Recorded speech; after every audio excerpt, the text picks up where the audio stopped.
Hey family, this is Bishop K.R. Woods and you're on Rev Talks. Dr. Angela Duckworth said grit is passion and perseverance for long-term goals. I'm reminded of a woman by the name of Sarah.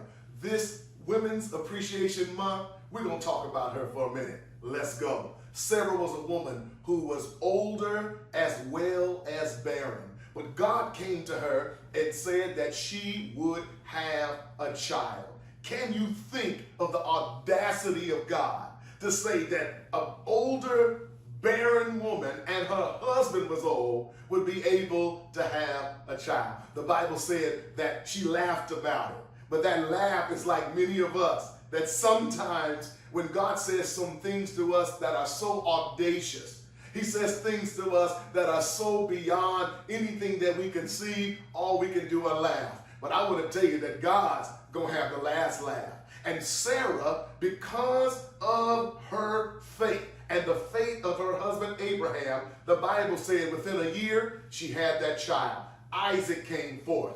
Promise came forth. The covenant came forth. Can I talk to you and say that many of us are in the midst of where we've been and where we're going?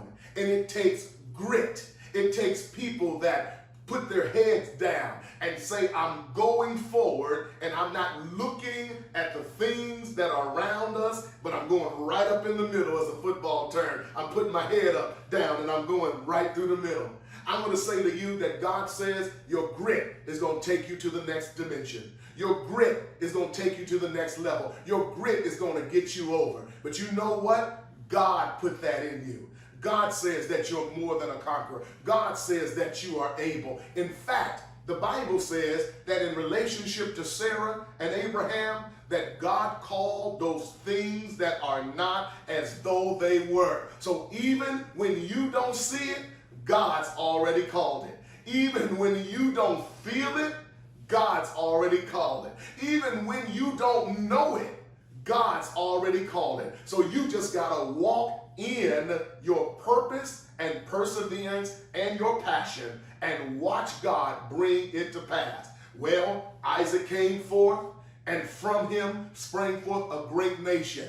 God says your grit is going to cause you to spring forth great things. Don't be discouraged, but be encouraged and keep your hope, because as Sarah, in the midst of her obstacles, brought forth promise, in the midst of your obstacles, you're going to bring forth promise. And I promise you that God is going to have the last laugh. Keep your grit. I love you. God bless you.